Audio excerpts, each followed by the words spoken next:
और आइए आगे बढ़ते हैं। आपको बताते हैं कि जल्द ही योगी कैबिनेट का विस्तार हो सकता है। खबर है कि अगले 1 या 2 दिन में मंत्रिमंडल विस्तार हो सकता है, जिसको लेकर लगातार चर्चा जारी है। कई नामों को लेकर चर्चा चल रही है। संभावित नामों में सुहेल देव, भारतीय समाज पार्टी के अध्यक्ष ओपी राजभर, इसके अलावा दारा सिंह चौहान, आरएलडी के कोटे से राजपाल बलियान शामिल हैं।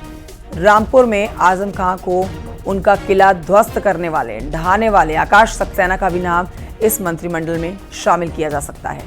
तो अभी कई नामों पर विचार चल रहा है और जल्द ही आपके सामने नए नामों की सूची होगी।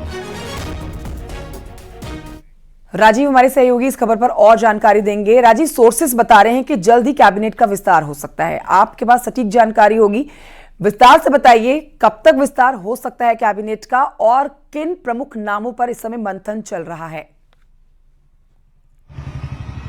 देखिए, योगी सरकार जल्द से जल्द यानी कि अगले 24 से 48 घंटे के भीतर अपने कैबिनेट का विस्तार कर सकती है, जिसमें कई बड़े नाम शामिल किए जा सकते हैं, जिसमें सुबसपा अध्यक्ष ओम प्रकाश राजभर के साथ दारा सिंह चौहान और आरएलडी कोटे से भी एक मंत्री की योगी कैबिनेट में शामिल किया जाएगा, क्योंकि पश्चिमी यूपी में आरएलडी का एक दबदबा रहा है और बीजेपी ये चाहती है कि जो वहां के जातीय समीकरण है, चाहे जाट हो चाहे गुज्जर हो, उसको भी साथ लेकर चला जाए। और यही कारण है कि एक मंत्री जाट या गुज्जर बिरादरी का भी बनाया जा सकता है। हालांकि ये फैसला जयंत चौधरी का होगा, क्योंकि ये मंत्री जो है वो आरएलडी कोटे से योगी कैबिनेट में शामिल होगा। दूसरी ओर अगर बात करें तो लोकसभा चुनाव में बीजेपी ने 80 में से 80 उत्तर प्रदेश की लोकसभा सीट जीतने का लक्ष्य रखा है और यही कारण है कि बीजेपी हर जातीय समीकरण हो या फिर क्षेत्रीय समीकरण हो, उसको साध कर एक ऐसा रणनीति बनाना चाहती है जिससे इस लक्ष्य को आसानी से पूरा किया जा सके। और यही कारण है कि अब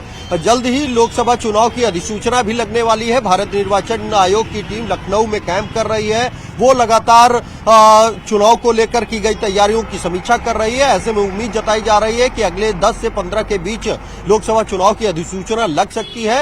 ऐसे में योगी सरकार भी उससे पहले यानी कि 24 से 48 घंटे के भीतर उत्तर प्रदेश में अपनी कैबिनेट का विस्तार कर सकता है, जिसमें 4 कैबिनेट मंत्रियों को शामिल किया जा सकता है। उम्मीद ये भी है कि बीजेपी अपने भी कुछ नेताओं को मंत्रिमंडल में जगह दे सकती है, लेकिन अब देखना यह होगा कि किन किन लोगों को इस कैबिनेट में जगह मिलेगी। लेकिन जो फिलहाल नाम तय है उनमें से दारा सिंह चौहान और सुबसपा अध्यक्ष ओम प्रकाश राजभर का नाम तय है। उम्मीद ये जताई जा रही है कि आरएलडी के जो विधानमंडल दल के नेता हैं राजपाल सिंह बलियान, उनका भी नाम मंत्रिमंडल में शामिल हो सकता है। लेकिन अंतिम वक्त में आरएलडी प्रमुख जयंत चौधरी किसे अपना मंत्री बनाना चाहते हैं, ये फैसला उनको दिया गया है। हालांकि ये भी उम्मीद है कि आज बीजेपी और आरएलडी का जो औपचारिक गठबंधन है उसका भी ऐलान किया जा सकता है।